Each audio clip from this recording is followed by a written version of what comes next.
Hey, here we go.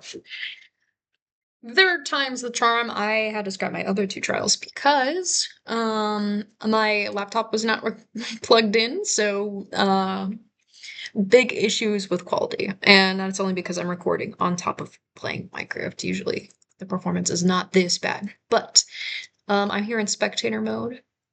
Ta-da-da-da. I'll still give some stats. Like this is real, this is my build.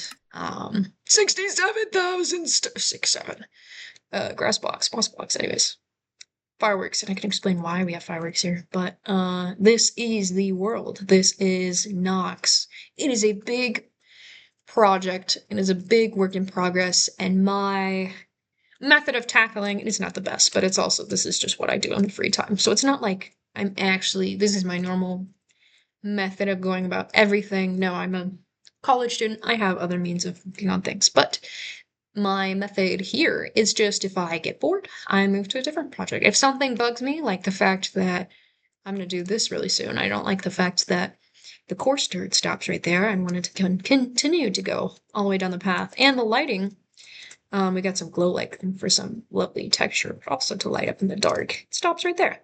And I need to continue out that path. So those are just some examples of what I like to do on this world. So this is a naturally generated cave. We have the normal stuff down here. We got your granite, your andesite, your dirt, which looks really ugly. Why is there grass down there? It does not belong there. This is more manicured, lovely.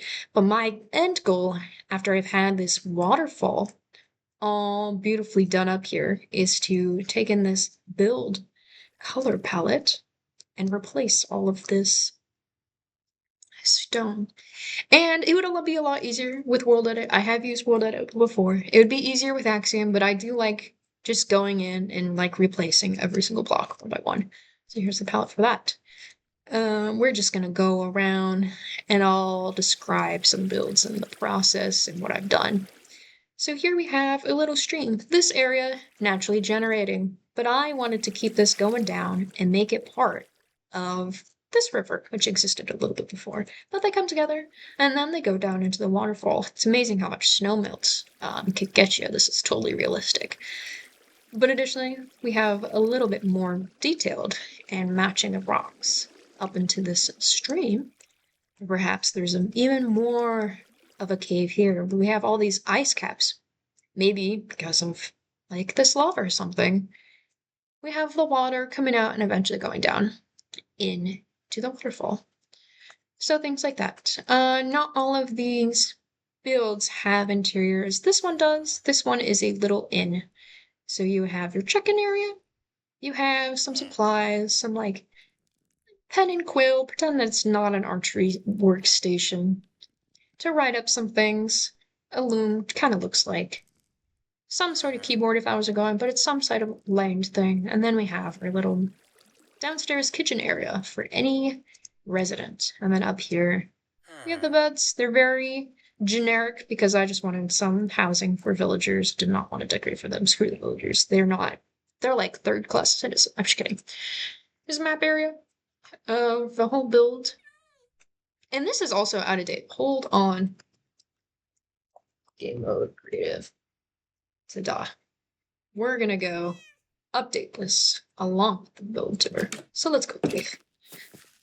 We have some terraforming. This is one of the projects that I'm slowly working back in. I built all these houses. I added the roads and such, but I came back in. This leaf litter was not here when I started this world, so I came back in and tried to make more of a blend between the coarse and the moss. And then we have that as well with this pathway between the moss. We have the mossy stone into the pale moss, into the deep slate. Another build which is finished is Sam's Tavern. Cooler, hello, Holdor. Tavern area, upstairs is where he lives. And then another kitchen. And extinguished fireplaces, or campfires with meat on top of them. So it's just for decoration. Not to actual use. I think you can turn it into actual use, relight it, but I'm mainly a creative player. And we have our fields of wheat. We got our lovely little windmill, an unfinished house, all the pens of the farm animals, including their little baby variants, which are so cute and they often try to get out as well. Some cats, since this is still technically a village that still spawns them. But I'll keep moving on. I really love the new color of wheat, and I think I'm gonna go back. I had changed this to beetroot because I had a different water setup here. So just imagine this, but instead of wheat, this is how it's really set up. And I was just like, that doesn't quite make sense narratively. Since why would this wheat need so much more water than this wheat? Didn't make sense. So I came back here and changed the crop. Something more vibrant, but I might change it back and keep it coherent to others just because it's gold. It looks so much pretty. Like this looks so much more prettier than more pretty than this, just because this breaks up this foreground so much. I like this because then you get in the foreground of the wheat, then you get this area of the houses, and then the background of the mountains. There's a very much thirds split that gives a draw to your eye, which I really enjoyed. And then moving into here, this is like your enchanted forest. You've got your willows, your very long willows. You have everything else very overgrown. You have your glowberries, which make it more enchanting. You have your cute little oxeye daisies, the lily of the valleys, as you go along. So it's a kind of a barrier, similar to how this is a barrier between the town and then the castle. It's a very good visual barrier, but in like narrative wise, I do want to marry the two again because it's the same. This all is one city. So the way that I've been marrying them narratively is by creating a little market. So people still would have come up to the castle despite them being so spread apart. To have a connection between these stuck uppity people and those. And then another version of that is this arena, where there's a path along here. It's not all the way done, but you can come up here with horses.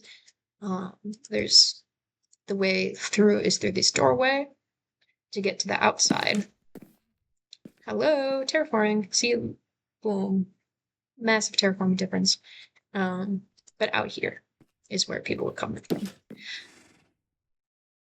Got some horse drums right now, as well. That is all for the surrounding area. I will also get on there to just explain future plans, TM, but that is the main surrounding area. Going into here, we have a lackluster interior. This is going to be redone. This was a very early placeholder build and I never went back. But this was redone, and it's a lovely grand hall. You have your archways, some sectioning off with these dark spruce wood, and while also having a pretty tame floor, because you want to be drawn upwards into this beautiful window and the arches. And then also kind of draws you up this little staircase too. But my favorite part of this castle is this walkway.